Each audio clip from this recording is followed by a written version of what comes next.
Welcome friend to you again in the commerce point. Friends, आज की video में हम लाए हैं आपके लिए एक नया टॉपिक जो कि आपकी क्लास 11 के सब्जेक्ट सब्सिडी बुक से रिलेटेड है। देखिए, जब भी हम बात करते हैं किसी बिजनेस की, तो उस बिजनेस की हमें क्या करनी होती है, अकाउंटिंग करनी होती है। तो बिजनेस में जब हम अकाउंटिंग करना शुरू करते हैं, तो अकाउंटिंग करना शुरू करने में सबसे पहले हमारे बिजनेस में क्या अगर करती है, ट्रांजेक्शन। मतलब कोई भी एक इवेंट, कोई भी एक transaction, like goods purchase, goods sold, machinery purchase, furniture purchase, ये सारी बहुत सारी टाइप की ट्रांजेक्शन हमारी होती हैं। होता क्या है कि जब हम अपना बिजनेस को शुरू करते हैं और यदि हमारा बिजनेस कोई छोटे लेवल का होता है, तो हम जो हमने पुरानी वीडियो हम लेकर आए थे आपके लिए, उसमें हमने आपसे जर्नल की बात करी थी। वहां पर हमने आपसे बात करी थी कि जर्नल एंट्री किस तरीके से पास की जाती है, जर्नल एंट्री के क्या नियम होते हैं। यदि मेरे बिजनेस की ट्रांजेक्शन कम है तो हमने अकाउंटिंग इक्वेशन का भी टॉपिक आपको करवाया हुआ है हमारी प्रीवियस वीडियोस में, आप उसको देख सकते हैं। तो अब जब हम बात करते हैं कि जो हमारा बिजनेस है वो बहुत बड़े लेवल पे फैला हुआ है और मेरी जो बिजनेस में जो ट्रांजेक्शन है वो दिन में n नंबर्स यानी मेनी नंबर्स ऑफ ट्रांजेक्शन होती हैं, तो वहां पर हर ट्रांजेक्शन की जर्नल एंट्री रिकॉर्ड करना पॉसिबल नहीं है। जब हर ट्रांजेक्शन की जर्नल एंट्री रिकॉर्ड करना पॉसिबल नहीं है, तो हम क्या करते हैं, हम कुछ सब्सिडी बुक्स बनाते हैं, लाइक डे बुक्स हम बनाते हैं और उनकी एंट्री हम उसमें डेली बेसिस पे उसको पोस्ट करना शुरू कर देते हैं। तो आज की वीडियो जो है वो मेरी इसी टॉपिक से रिलेटेड है, जिसमें हम आपसे सब्सिडी बुक्स और सेकेंडरी बुक्स और डे बुक्स की बात करने वाले हैं। तो ये शुरू करते हैं अपनी आज की वीडियो की कौन कौन सी बुक्स हमारी सब्सिडी बुक्स में आती हैं। तो देखिए, जहां हम बात करते हैं हमारे बिजनेस की, जहां पर बिजनेस में हमारी बहुत सारी ट्रांजेक्शन या हमारा बिजनेस थोड़ा बड़े लेवल का है, वहां पर डेली बेसिस पे बहुत सारी ट्रांजेक्शन मेरी हर दिन में, लाइक सुपर मार्केट है हमारा, लाइक बिग बाजार है, लाइक और कोई सुपर मार्केट है, तो हमारे उन मार्केट्स में हम क्या करते हैं, डेली इतना हमारा जो परचेज सेल होती है गुड्स की, वो हम प्रॉपर रिकॉर्ड कर पाना मुश्किल होता है कि नहीं, उसे केवल जर्नल एंट्री में रिकॉर्ड करें, तो केवल जर्नल एंट्री में एंट्री छूटने के चांसेस बढ़ जाते हैं। तो उसके लिए हम क्या करते हैं, हम सब्सिडी बुक्स की हेल्प लेते हैं, जहां पर सब्सिडी बुक्स में ये सारी सब्सिडी बुक्स आती हैं, जिसमें हमारी सबसे पहली cash book, number second purchase book, sales book, purchase return, sales return, bill payable, bill receivable, और इन सबसे जो भी ट्रांजेक्शन बची वो आ जाती है मेरी जर्नल प्रॉपर यानी जर्नल एंट्री में। तो ये मेरी सब्सिडी बुक्स होती है। आज के टॉपिक में हम बात करेंगे एक एक करके कि ये बुक्स होती क्या है।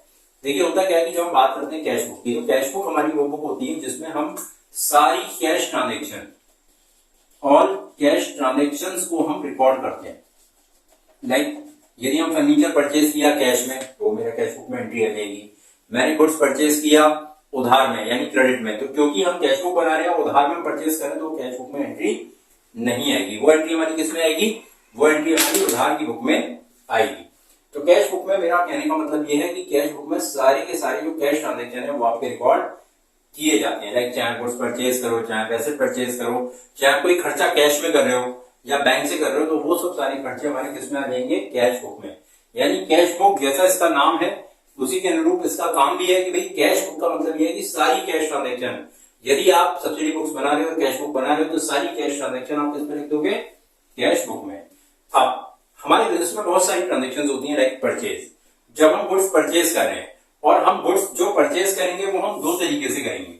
लाइक एक तो हम परचेज कर रहे होंगे कैश में और एक हम गुड्स परचेज कर रहे होंगे क्रेडिट में। क्रेडिट का मतलब हो गया आपका उधार, यानी या तो हम गुड्स कैश में परचेज कर रहे होंगे या हम गुड्स उधार में परचेज कर रहे होंगे।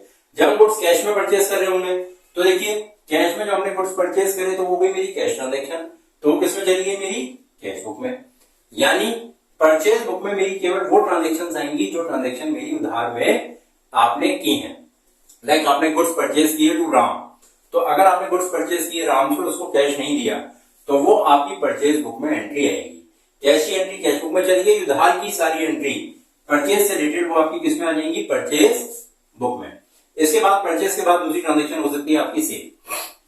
सेल में क्या होता है कि भाई आपने गुड्स सोल्ड करे, जैसे आपने गुड्स परचेज करे तो आप अपने किसी कस्टमर को गुड्स सोल्ड भी करोगे। जब आपने गुड्स सोल्ड करे तो सेम कंडीशन बनी आपकी कैश की और क्रेडिट की।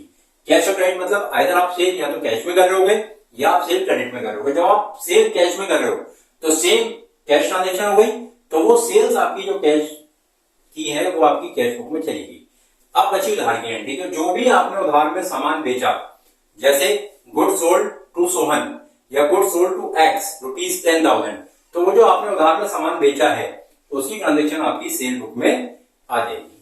इसके बाद आपने जैसे कोई भी सामान उधार में परचेज किया था, अब जरूरी नहीं है कि आपने सामान उधार में परचेज किया तो आप उसको वापस नहीं कर सकते। आप उसको क्या कर सकते हो, वापस कर सकते हो। तो जब आप उसको वापस कर सकते हो और आपको समझ में नहीं आ रहा, जो सामान आपने परचेज किया था उसमें से कुछ 1 पीस 2 पीस या 10 पीस कुछ खराब है, तो उन पीसेस को आप वापस कर सकते हो।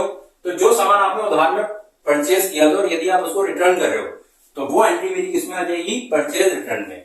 इसमें कौन सी एंट्री आएगी, जो हमने उधार में सामान खरीदा था, यानी उधार पर सामान खरीदा था, तो उसकी एंट्री आपकी इसमें आ जाएगी, यदि आपने जो सामान उधार में खरीदा था और उसको आप वापस कर रहे हो। सेम हो जाएगा सेल्स रिटर्न।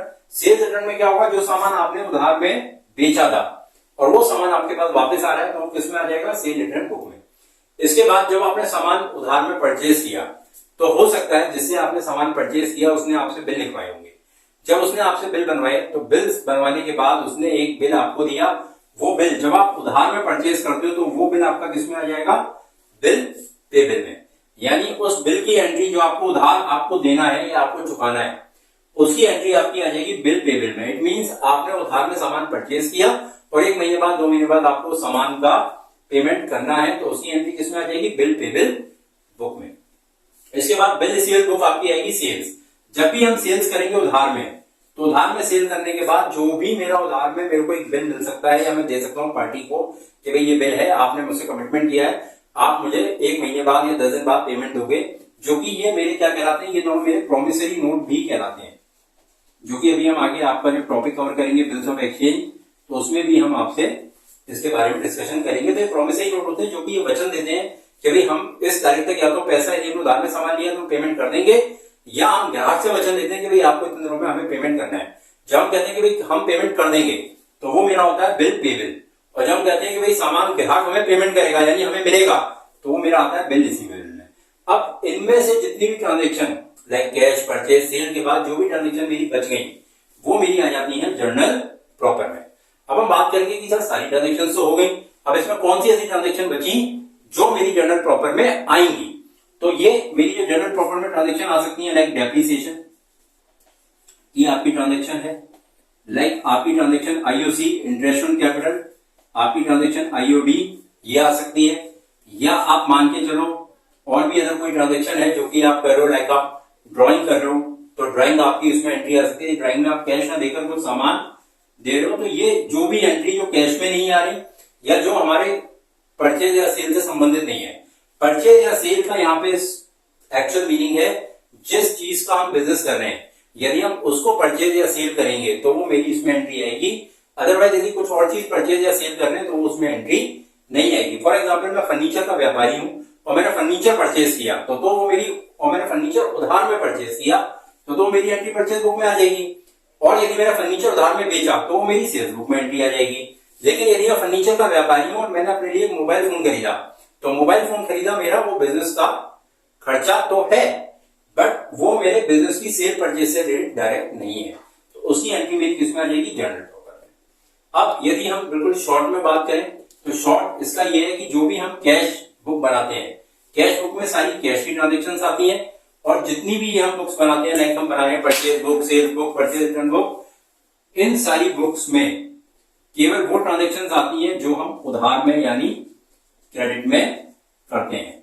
यानी सारी क्रेडिट ट्रांजेक्शन का रिकॉर्ड किसमें किया जाएगा, purchase book, sales book, purchase return book वगैरह में किया जाएगा। और इसके अलावा जो भी मेरी एंट्रीज या ट्रांजेक्शन बचेंगी वो सब मेरी जनरल प्रॉपर में आ जाएंगी। ये एक ब्रीफ इंट्रोडक्शन था सब्सिडी बुक्स का आज की हमारी वीडियो में। अब नेक्स्ट वीडियो में हम आपसे बात करेंगे कैश बुक के कितने टाइप होते हैं, कैश बुक के क्या फॉर्मेट्स होते हैं। तो इस वीडियो को लाइक करें, हमारे चैनल से जुड़े रहने के लिए हमारे चैनल को सब्सक्राइब करें और फॉलो करें। Thank you.